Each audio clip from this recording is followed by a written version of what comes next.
अस्सलाम वालेकुम, welcome to channel Sayar medical learning. Students, आज की वाइट बोर्ड की प्रेजेंटेशन के अंदर हम यूनिट 5 में एंटी एंजाइनल ड्रग्स के बारे में पढ़ेंगे। सबसे पहले स्टूडेंट्स देखते हैं कि अंजाइना जो है वो क्या है, इसकी सिम्टम्स के बारे में जानेंगे। उसके बाद देखेंगे कि अंजाइना की काजेज़ क्या हैं, ये किस वजह से अंजाइना काज हो सकता है।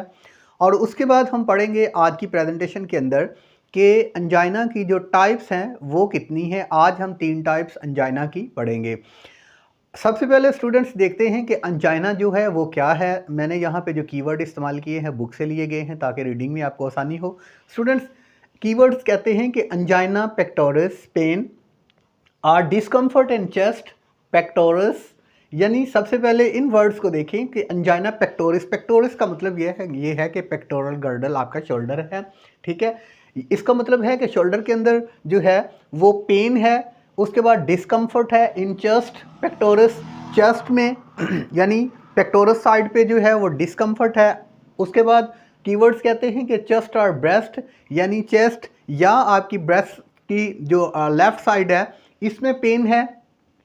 यानी उसके बाद अगर हम देखें कि ये पेन किस तरीके की है, sudden severe pressing chest pain, यानी एकदम से ऐसा फील होता है कि जैसा किसी ने चेस्ट को प्रेस कर दिया है, शदीद किस्म की पेन है।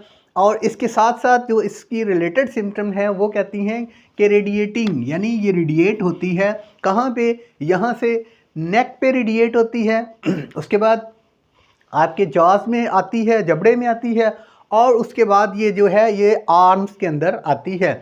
यानी ये अंजाइना की जो पेन है इसकी जो मखसूस सिम्टम है कि सडन सीवियर जो है वो प्रेसिंग पेन है, इस तरह जिस तरह चेस्ट को किसी ने प्रेस किया है। और उसके बाद इसके जो इसके साथ जो जुड़ी हुई सिम्टम्स हैं और ये जो पेन है ये रेडिएट हो जब आपके जाज के अंदर या पार्टिकुलर पेशेंट के जाज के अंदर, नेक के अंदर या आर्म्स के अंदर, तो ये सिम्टम्स हैं अंजाइना की। अब स्टूडेंट्स देखना ये है कि जो अंजाइना है उसकी बेसिक काज क्या हो सकती है। इसकी जो मेजर काज बताई जाती है वो एथरोस्क्लेरोसिस है। एथरोस्क्लेरोसिस में क्या होता है स्टूडेंट्स, किसी पार्टिकुलर पेशेंट के जो हार्ट की कोरोनरी आर्टरी है। सबसे पहले हार्ट का एक नॉर्मल फंक्शन देख लें कि हार्ट एक पंपिंग ऑर्गन है जिसने पूरी बॉडी को ब्लड की सप्लाई करनी है, जिसके अंदर ऑक्सीजन डिज़ोल्व है, उसके बाद सारे न्यूट्रेंट्स डिज़ोल्व हैं। और ये जो ब्लड है ये तमाम न्यूट्रेंट्स लेकर, ऑक्सीजन लेकर तमाम टिश्यूज़ और तमाम सेल्स तक इसकी रिस्पॉन्सिबिलिटी है कि तमाम टिश्यूज़ या तमाम जो सेल्स हैं वहाँ तक ब्लड की सप्लाई करे। अब स्टूडेंट्स होता क्या है कि ये ब्लड का जो फंक्शन है, तमाम आर्टरीज जो हैं वो ऑक्सीजनेटेड ब्लड जो है वो कैरी कर रही हैं, हार्ट से ले जा रही हैं और तमाम ऑर्गन्स को सप्लाई कर रही हैं। अब ये भी एक मस्कुलर ऑर्गन है और इसको भी ब्लड की सप्लाई की ज़रूरत है। अब इस हार्ट को जो ब्लड की सप्लाई कर रही है आर्टरी, उसको हम कहते हैं कोरोनरी आर्टरी। अब कोरोनरी आर्टरी के अंदर, कोरोनरी आर्टरी का काम ये है कि वो हार्ट के मसल्स को ब्लड की सप्लाई करे। उसके अंदर ऑक्सीजन डिज़ोल्व है और उसके अंदर दीगर न्यूट्रेंट्स डिज़ोल्व हैं जो कि हार्ट के मसल्स की नॉर्मल फिजियोलॉजी के लिए ज़रूरी हैं।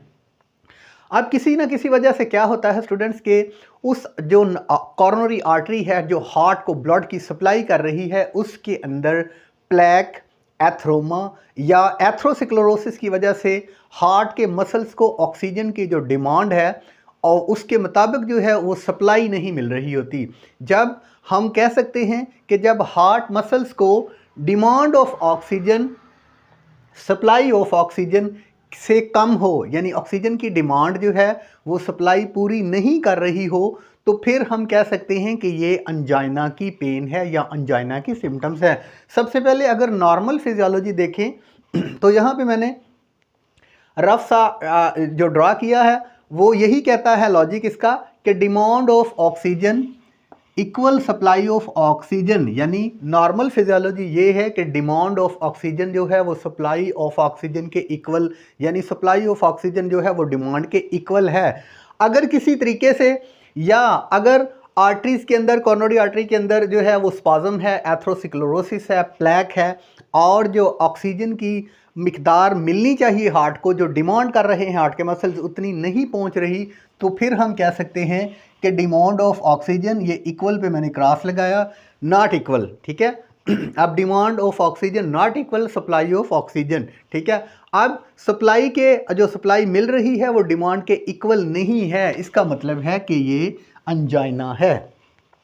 अब स्टूडेंट्स देखना है कि जो कॉरोनरी आर्टरी है वहाँ पे जो डिमांड है ऑक्सीजन की हार्ट मसल्स को वो क्यों पूरी नहीं हो रही। यहाँ पे मैंने रफ सा डायग्राम दो बनाए हुए हैं, एक स्टूडेंट्स नॉर्मल ब्लड वेसल्स का है, कॉरोनरी आर्टरी का है, और दूसरा मैंने रफ सा डायग्राम बनाया है जो जिसके अंदर एथरोमा या प्लेक या जिसको आप एथरोस्क्लेरोसिस कह सकते हैं उस आर्टरी के अंदर जमा हुआ है। अब ये फ़र्ज़ करें कि अगर ये नॉर्मल ब्लड वेसल्स है तो ये ब्लड की सप्लाई जो है ये कॉरोनरी आर्टरी ब्लड के मसल्स को कर रही है, और यहाँ से ये जो कॉरोनरी आर्टरी की वॉल्स हैं इसके अंदर छोटे छोटे पोर्स हैं, उन पोर से जो ऑक्सीजन है वो प्रॉपर डिफ्यूज़ कर रही है, और डिफ्यूजन के बाद जो है परफ्यूजन के बाद जो है ये जो कार्डियक सेल्स हैं या कार्डियक टिश्यूज़ हैं, कार्डियक टिश्यू को प्रॉपर ऑक्सीजन जो है वो मिल रही है। अब स्टूडेंट्स दूसरा जो डायग्राम है वो ये है कि ये जो एथरोस्क्लेरोसिस वाली आर्टरी है कॉरोनरी, इसके अंदर देखें तो यहाँ पे एथरोमा काज है, यहाँ पे ये डिनोट किया है कि ये जो है ये प्लेक है। अगर ब्लड की सप्लाई जो है वो यहाँ से कॉरोनरी आर्टरी से गुजरेगी, इसके अंदर जो O2 प्रेजेंट है, ऑक्सीजन प्रेजेंट है, उसने जब यहाँ से कार्डियक सेल्स तक आना है तो रास्ते में उसको क्या मिल गया, प्लेक या एथरोमा। और एथरोमा के अंदर जो है वो ऑक्सीजन डिफ्यूज़ ही नहीं होगी। अगर एथरोमा के अंदर ऑक्सीजन की डिफ्यूजन ही नहीं होगी, अगर उस कॉरोनरी आर्टरी के अंदर प्लेक एथरोमा प्रेजेंट है तो ये डिफ्यूजन के ज़रिए जो है ये डिफ्यूज़ करके कार्डियक सेल्स या कार्डियक मसल्स तक ऑक्सीजन ही नहीं आएगी। और जो अंजाइना का लॉजिक है वो यही कहता है कि जब हार्ट मसल्स या हार्ट सेल्स को ऑक्सीजन की प्रॉपर जो रिक्वायर्ड अमाउंट ऑक्सीजन की है वो ही नहीं मिल रही जो उसकी डिमांड है, तो सिम्टम्स क्या होंगी, अंजाइना की। इसकी जो एक और काज है उसमें आर्टरीज़ का, कॉरोनरी आर्टरीज़ का स्पाज़म है, किसी न किसी वजह से अगर ऑक्सीजन कम मिल रही है तो उसकी वजह से ये जो कॉरोनरी आर्टरी है इसके अंदर कंट्रिक्शन भी काज हो सकती है। इसके अंदर स्टूडेंट्स जब कंट्रिक्शन काज होगी तो इसका जो डायमीटर है वो वॉल्यूम है वो कम होगा। अगर किसी आर्टरी का डायमीटर भी कम होता है तो उसके अंदर जो ब्लड की सप्लाई है वो कम होगी। ब्लड की सप्लाई कम होने की वजह से उसमें ऑक्सीजन जो है वो मसल्स और टिश्यू तक कम जाएगी, जिसकी वजह से जो है वो अंजाइना काज हो सकता है। अब हम देखते हैं types of angina. Types of angina में स्टूडेंट सबसे पहली जो टाइप है वो है स्टेबल अंजाइना, या इसको आप टिपिकल अंजाइना भी कह सकते हैं। अब इसकी सिम्टम्स देखते हैं कि इस स्टेबल अंजाइना की या इस टिपिकल अंजाइना की जो है वो सिम्टम्स क्या है। सबसे पहले स्टेबल का मतलब है कि ये जो है अंजाइना पेन ये स्टेबल हो सकती है, ये वर्ड्स को याद रखें कि ये स्टेबल पेन है, यानी इसको स्टेबल किया जा सकता है, ठीक है। उसके बाद है टिपिकल अंजाइना, ये आम अंजाइना है, इसको आप क्लासिकल अंजाइना भी कहते हैं, टिपिकल अंजाइना भी कहते हैं, एफर्ट इंड्यूस्ड अंजाइना भी इसको कहते हैं। इसकी जो सिम्टम्स हैं वो वही सिम्टम्स होंगी जो अंजाइना की है, लेकिन इनमें थोड़ा डिफरेंस होगा। Burning and heavy feeling in chest में जो है इस तरह फील होगा जैसे इंडाइजेशन के अंदर जो है वो बर्निंग का सेंसेशन होता है, इस तरह बर्निंग सेंसेशन होगी। और हैवी फीलिंग होगी जैसे चेस्ट पे कोई प्रेस कर रहा है या कोई भारी वजन जो है वो चेस्ट पे पड़ा हुआ है। उसके बाद स्टूडेंट्स एक बात यहाँ पे याद रखें स्टेबल अंजाइना के बारे में कि ये प्रोड्यूस्ड बाय फिजिकल एक्टिविटी। जब कोई फिजिकल एक्टिविटी करेंगे, फॉर एग्जांपल इसकी जो एग्जांपल है वो ये है कि अगर कोई पार्टिकुलर पर्सन जो है, कोई भी पर्सन एक पहाड़ के ऊपर चढ़ रहा है, बुलंदी पर चढ़ रहा है, तो अचानक उसको जो है वो चेस्ट पे प्रेसिंग सा फील होगा, वज़न सा फील होगा। उसकी वजह ये है कि वहाँ पे ऑक्सीजन की डिमांड, जो ऑक्सीजन की जो सप्लाई है वो बुलंदी पे जाते जाते कम हो जाती है, और जो वो वहाँ पे इस तरह की कैफियत हो जाती है उसको, यानी हम कह सकते हैं कि ये ऑक्सीजन की कमी की वजह से है। ऐसा ही एफर्ट की वजह से प्रोड्यूस होने वाला ये पेन है, produce by physical activity. Physical activities करते हुए या हार्ट के ऊपर वर्कलोड आता है तो ये सिम्टम्स जो हैं ये अपीयर होंगी। उसके बाद स्टूडेंट्स देखते हैं इमोशनल एक्साइटमेंट की वजह से, यानी कार्डियक वर्कलोड जैसे ही बढ़ेगा ये इस अंजाइना के सिम्टम्स अपीयर होंगी, टिपिकल अंजाइना की या स्टेबल अंजाइना की, कार्डियक वर्कलोड की वजह से।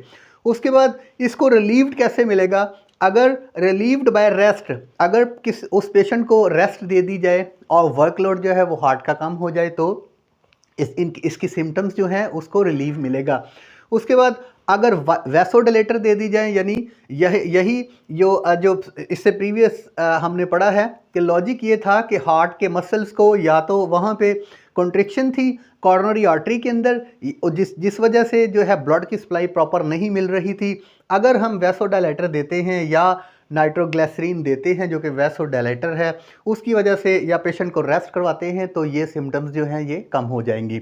उसके बाद स्टूडेंट्स देखते हैं इसकी दूसरी टाइप जो है वो है अनस्टेबल एंजाइना। अनस्टेबल का मतलब ही स्टूडेंट ये है कि इसने स्टेबल नहीं होना। स्टेबल एंजाइना था, रेस्ट से स्टेबल हो रहा था, लेकिन ये अनस्टेबल एंजाइना है। इसके सिम्टम्स के बारे में देखते हैं। It lies between stable angina and myocardial इन्फारेक्शन। ये स्टेबल एंजाइना और मायोकार्डियल इन्फारेक्शन यानी हार्ट अटैक जिसको कहते हैं उसके दरमियान की स्टेज है, जिसको हम अनस्टेबल एंजाइना कहते हैं। स्टूडेंट्स इसकी जो सिम्टम्स हैं वो चेस्ट पेन इंक्रीज फ्रीक्वेंटली। हर कीवर्ड्स को स्टूडेंट्स जो है वो याद रखा करें कि ये वर्ड्स क्या कह रहा है। ये कहता है कि अगर उसके अंदर हमने पढ़ा था कि वो अगर हम कोई फिज़िकल वर्क कर रहे थे, हार्ट का वर्कलोड जब बढ़ता था तो वो एंजाइना की जो पेन थी, जो सिम्टम्स थी वो स्टार्ट होती थी। लेकिन अनस्टेबल एंजाइना के अंदर हमने पढ़ा कि चेस्ट पेन इंक्रीज फ्रीक्वेंटली, यानी ये इसकी जो फ्रीक्वेंसी है वो चेंज होगी। फ्रीक्वेंसी अगर पहले कम थी तो यानी पेन का जो वॉल्यूम था वो कम था, तो अगले लम्हे में जो पेन का वॉल्यूम है वो इंक्रीज़ हो जाएगा। यही ये कीवर्ड्स कहता है कि चेस्ट पेन इंक्रीज्ड फ्रीक्वेंटली, इसकी फ्रीक्वेंसी चेंज होगी पेन की।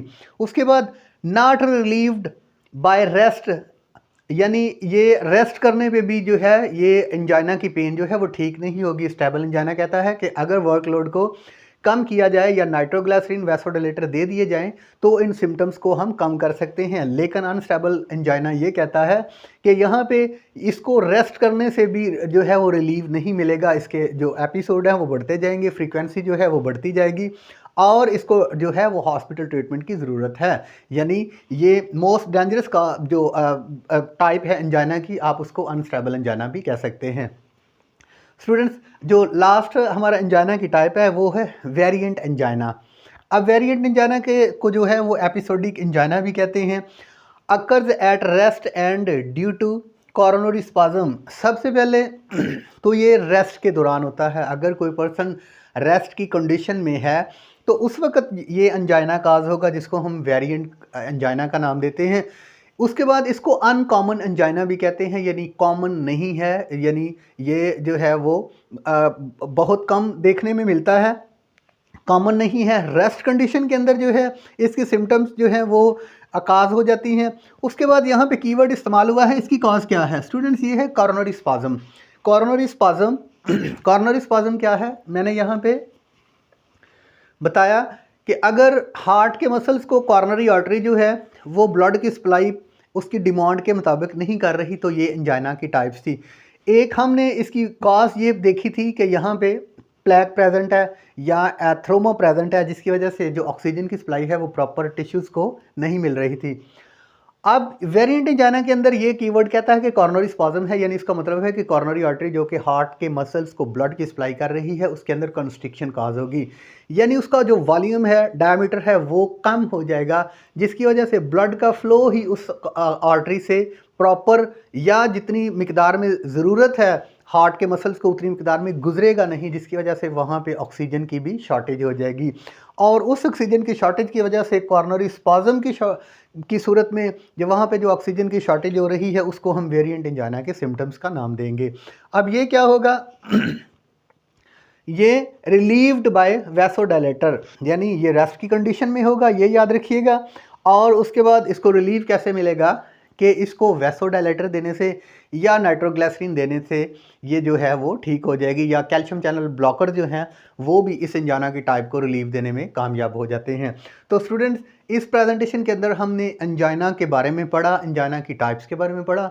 तो इंशाल्लाह अगली जो प्रेजेंटेशन होगी, अगला जो लेक्चर होगा वो इससे जुड़ी जो ड्रग्स हैं, एंजाइनल एंटी एंजाइनल ड्रग्स हैं उसके बारे में होगा। अगर दोस्तों अगर आप चैनल पे नए हैं तो चैनल को सब्सक्राइब करें। अगर आपको वीडियो अच्छी लगी हो तो इसको लाइक करें। आपका बहुत शुक्रिया। अस्सलाम वालेकुम।